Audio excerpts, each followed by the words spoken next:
Slicer, come over here. Sup, cameraman? We haven't seen you around here for 11 months. What have you been up to? I'm not real sure I want to tell that joke. Alright, you talked me into it. Ask me again. Alright, Slicer, we haven't seen you for 11 months. What have you been doing? 11 months. Wasn't worth going back for, was it?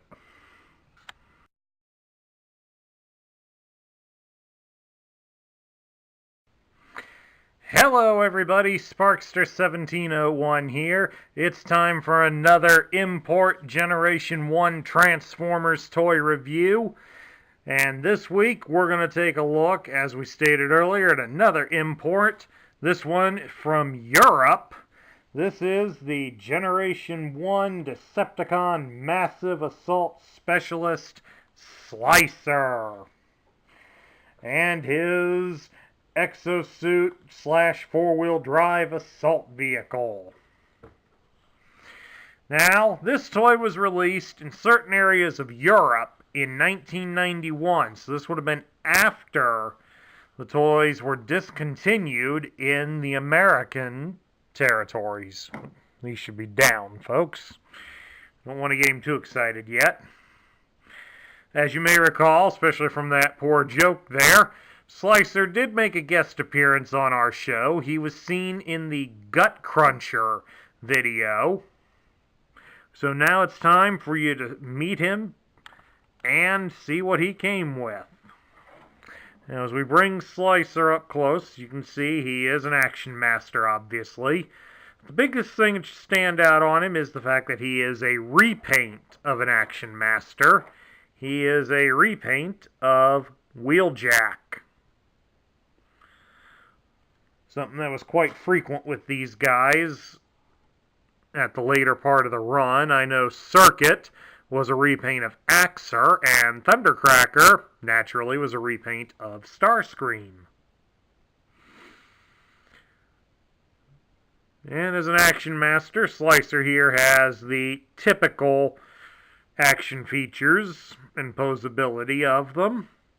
Namely, you can turn his head from side to side. He's got a joint at the shoulder, allows his arms to fully rotate at the shoulder. He can bend his legs at the hip about 90 degrees, and he can bend at the knee about 90 degrees. Slicer here is part of an exosuit line that was not released in America. He came with a small vehicle, somewhat larger than the small vehicles that we got here in America, but it's also smaller than the larger vehicles that we got. Since we got Wheeljack here, move this aside and compare it somewhat side by side to the Turbo Racer that Wheeljack came with, and as you can see, it is somewhat smaller. Not by a whole lot. Well, maybe. Just barely over half the size of the Turbo Racer. Let's get that out of the way here. But if nothing else to help improve upon it, this toy was motorized. It is battery powered. Thankfully, the battery cover is easily labeled by the two arrows to indicate it pulls out. And it runs on 2 AA batteries. There's a switch here, just underneath the front cockpit. Moving it to one side will move the vehicle forward, and putting it on the other side will make it go in reverse. So we will set it up here, adjust the guns so they don't hit the tires.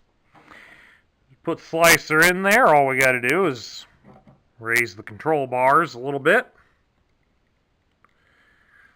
Adjust his arms and bend his legs a little bit. Remember, do it one at a time so that you don't wear out the tension bar. straddle in between that post. Get your arm even further out of the way. Connect the seat bar down, and then just bring his hands down onto it, and there we go. He's ready to roll. We'll flip the switch to the right. And as you saw, he went in reverse. So flipping the switch to the left should make him go forwards. Escape forwards, slicer. Sorry, cameraman.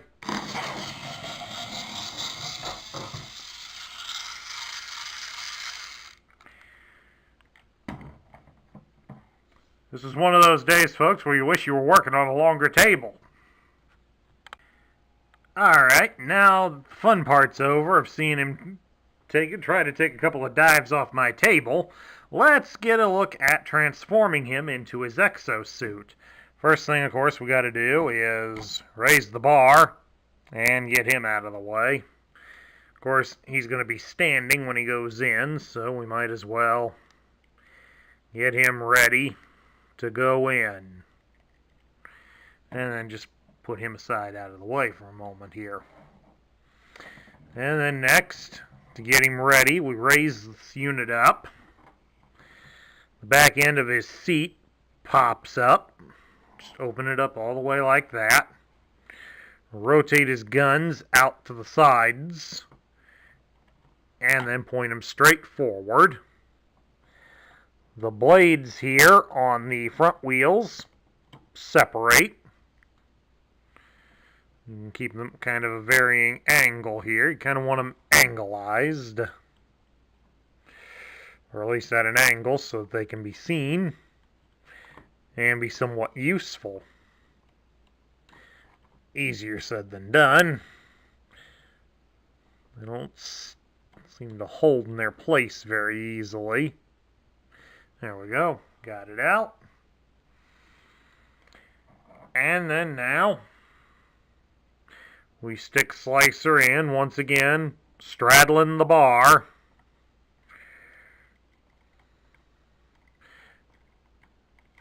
Keep his arms out just a little bit. And we'll bring this up, kind of trap him in at his legs. And then fold the steering bar down over him. And it should connect into that post there. And then lastly, there's this piece here at the back of the car. Just rotate it all the way down, kind of give him an angled look. Raises him off the ground just a little. And there you have it, folks. This is his exosuit form. Kind of almost reminds me of the power loader from the movie Aliens. Not quite as impressive, but I'm sure it gets the job done. All we need is an Alien Queen action figure for him to go face off with. Hey, why not? Let's have some fun. Now, normally we would be getting the loose parts around here, but he doesn't come with any loose accessories, save for this, the battery cover. Get him out of the way here so you can take a look. This is his battery cover. This is the only accessory that's intended to be removed. You can see the backside, really nothing to it. Top side has vehicle components, and the two arrows indicate the direction that it comes off in. So we mount it back in. The difficult part is due to the fact it comes out, rubs against these two wheels here, so that doesn't help it much. On eBay, oftentimes you find the blades are being sold, maybe occasionally the guns. Those are not intended to be removed, so what you're dealing with is one that has been broken from play. But all in all, I mean, yeah, it's not the greatest looking thing by any means.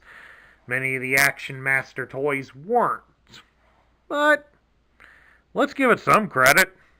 It's something different, at least, than what we got.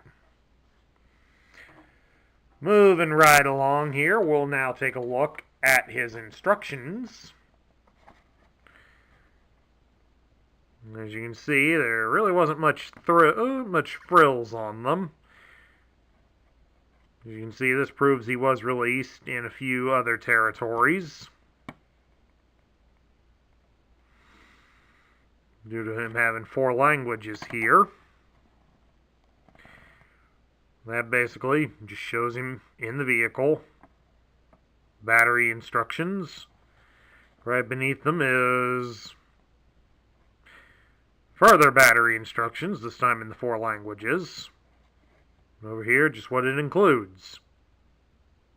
Him and the exosuit.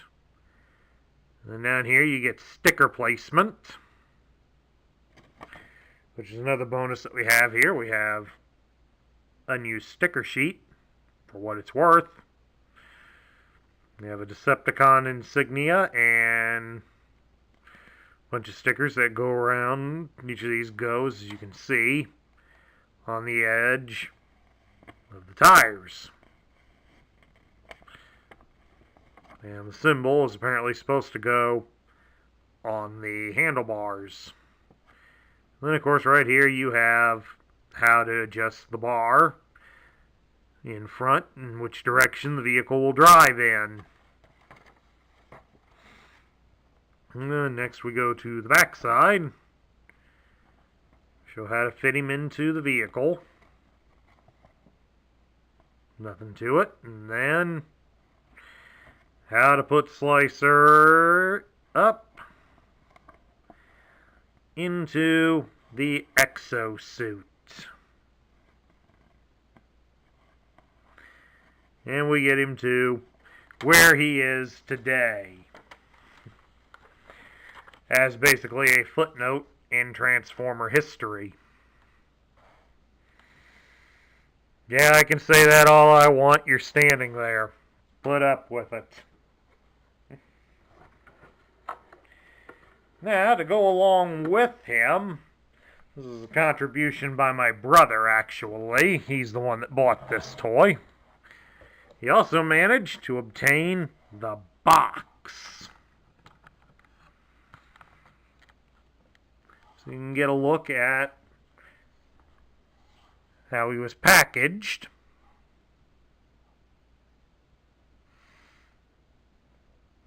It tells you with motorized action and basically shows him driving the vehicle. The top part here of the box is, like usual, a simplified transforming using a prototype version of the toy, since obviously they went with purple instead of the pinkish like color for the body, and the handlebars are in black instead of all red. And the bottom, they act like there's more to it, because wheel hubs and swords, but they aren't intended to be removed.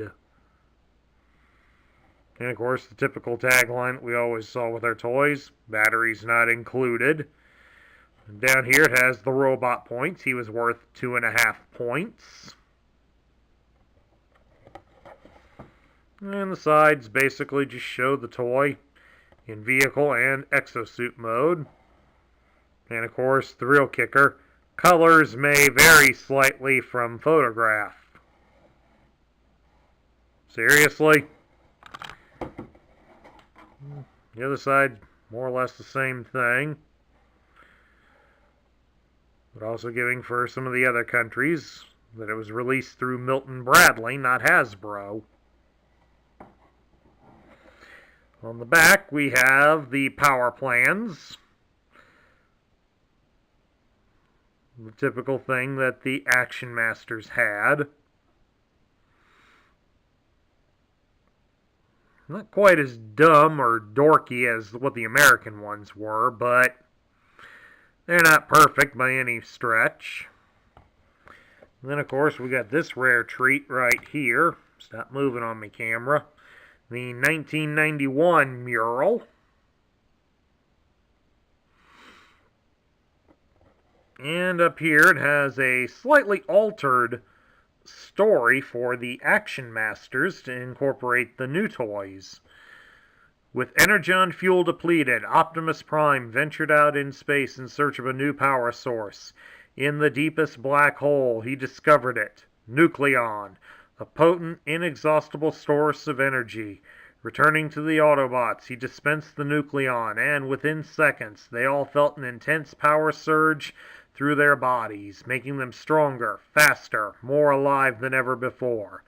Consequently, their figure alteration systems were changed into energy storage reactors, eliminating all conversion powers. While the battle raged on, the Autobots developed exosuits, 18 inches of fear-rendering magmatrinon alloy body armor, with the ability to convert into fearsome fighting machines, increasing their power tenfold. Having stolen the secret of Nucleon for their weakened and demoralized army, the Decepticons also lost their conversion capabilities, forcing them to adapt their vehicles to change into seemingly unconquerable exosuits. And so the era of Action Masters was born. Climbing inside their exosuits, the closely fitting body armor infuses the Action Masters with powers unheard of in the history of Cybertron. With even more ferocity, the battle rages on. Well, I don't know if that would have been more moralizing, but it still suffers the same thing with all the other Action Masters. It's an Action Master. Moving right along from that moving speech, we have his tech specs, which has a decent little picture of him off of his vehicle. It's done in purple to indicate he's a Decepticon. It gives his name as Slicer, and his function is Massive Assault Specialist. His motto is, Annihilation equals victory. Attack, attack, attack. He has no other strategy. A most feared adversary who is cruel and unjust, even towards his own Decepticon peers. A hard Decepticon to deal with, possessing a short-fused temper. His assault vehicle converts into exosuit armor and is designed to tear apart an enemy vehicle or robot in seconds with its rotating cutters. Generally seen in the Decepticon's first line of attack, inflicting damage upon everything and everyone. Not the most inspired tech spec bio. And that's really saying something at the time of his release. Moving on here to his tech specs, it shows that his strength is 10, his intelligence and speed are 7, his endurance is 8, his rank is 9, his courage is 10, his firepower is 5, and his skill is 9. So if nothing else, he does have some vitals to back up his delusions of grandeur. Now we get to my thoughts. What do I think of Slicer? Coming off of the fact that he's a European toy, and he was something different than what we got here in the United States for the Action Masters, I kind of like Slicer in that sense. The Action Master line kind of fumbled in its first year here in America, and it's reflected in the fact that it is often cited as the thing that brought the end of the Generation 1 toys here in America. But I think if they had added some more things to bring about some more variety to the Action Master line, it might have helped it. It certainly couldn't have hurt it. I mean, let's face it, all of our action figure guys, the small figures became gun attachments. All the small vehicles transformed into artillery pieces. And every single one of the large vehicles had some component of it that could fly. There really wasn't that much variety in them. And that's what hurt them the most, is the lack of variety. That and the fact that the robots themselves didn't transform. As a character, Slicer's pretty bland, especially with that little blurb on his tech specs. With the notion that he's got an extremely short temper, even for a Decepticon, that kind of says he's bad for morale, he's bad for his allies that are forced to work with him, and he's a potential liability to them, as he doesn't seem to care who he would injure in his quest to get at the Autobots. He would probably cut up and accidentally kill some of his own minions and buddies as he runs past them to get at his real opponents. As a toy, as I stated before, it's different, and that part I like about it. What I don't like about it is the cheapness of the exosuit. I mean, let's face it, a 3-year-old could probably just as easily transform this thing. It isn't very complicated in the slightest, and that, I believe, hurts it in the long run, due to the fact that there's really nothing to do with it. The wheels stick out too much on it, but given the fact that he's motorized, that's kind of a thing we have to live with when owning him. So that isn't going to be able to be changed or easily fixed. Me personally, if I was designing him, I would have went with one way or the other. Allow for more or a better transformation, or make him totally motorized and be done with it. In this sense of having both, it limits him greatly, and I think that hurts him a lot. Again, this is another toy that makes it into the middle tier, but just barely eking out from making it into the bottom tier. Just because of the fact that this motorized function limits the practicality of the exosuit. But I'm willing to be somewhat forgiving to him due to the fact that it is something that is different from what we got here in the States. So Slicer makes the middle tier, but just barely. And that concludes my review of the Generation 1 Decepticon Massive Assault Specialist Slicer. If you like the video, please thumbs up it here on YouTube. Hit the subscribe button down below if you haven't already. And please, please do share your thoughts in the comments below. I'd love to hear your feedback on this toy. This is Sparkster1701 saying I will catch you all later.